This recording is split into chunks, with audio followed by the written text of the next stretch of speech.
Just a lot of the experiences growing up in Poughkeepsie as a kid, you know, just being outside with the friends, whether it was at the basketball courts, Kids Expo, YMCA, just being together just in town and just walking around, riding bikes. Those are some of my best memories of growing up in Poughkeepsie. When that real culture, that real foundation of Poughkeepsie, like it's important for people to hear that. This is a great community, you understand what I'm saying? A very close-knit community. And I just felt it was important for me to give that to this project. Not something I usually get to do, especially because I prefer not to do portraits, but it was definitely good for the experience, and I was also glad, one, to be able to make essentially a complete stranger happy with the pictures, but also to be able to give that to somebody that I've known since I was a kid. I enjoy doing this. I got paid for something that I enjoy. Now I get to go do it elsewhere, or I get to do the other things that I enjoy, because luckily that's like the only real work experience that I have. For me, it was almost like reading a book, because they start with the questions and then I was trying to find out what's happening with the person. So when you translate, it's a little tricky because sometimes your emotions go through and you want to put your thought into the translation, but you have to be careful because you want to keep the essence of that person that is being interviewed.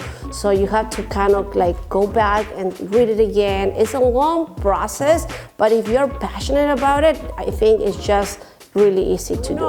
Hace una traducción, o una entrevista más que todo, uno va como interesándose en el personaje y va leyendo la historia y de repente te encuentras en que tú te sientes apasionado y quieres escribir lo que tú sientes de esa persona, pero después cuando haces una traducción literal tienes que recordar que tienes que mantener la esencia de esa persona, no la tuya, por lo tanto es un trabajo que envuelve mucha pasión, pero a la vez hay que ser un poquito ordenado y capturar la esencia de la persona que está siendo entrevistada. For one thing, I was really fortunate that I reached out to the Dutchess County Historical Society, and they were very interested in this idea I had. So they've been these fabulous partners. And then I also told them that I wanted this to be a platform for young talent here in the city of Poughkeepsie, and that I wanted to see if we could find young photographers who could take portraits of all the people we're interviewing for this program. And the head of the Historical Society loved the idea, and when we got ourselves a little seed grant and we figured out, okay, what are we going to spend the money on?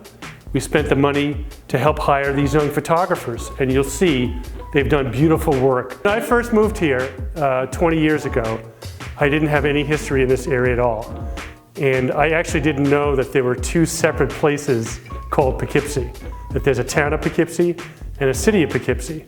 And I thought this was a perfect opportunity for the people who live here to be able to represent themselves and be able to help people who don't live here have a better understanding of what the city of Poughkeepsie is all about.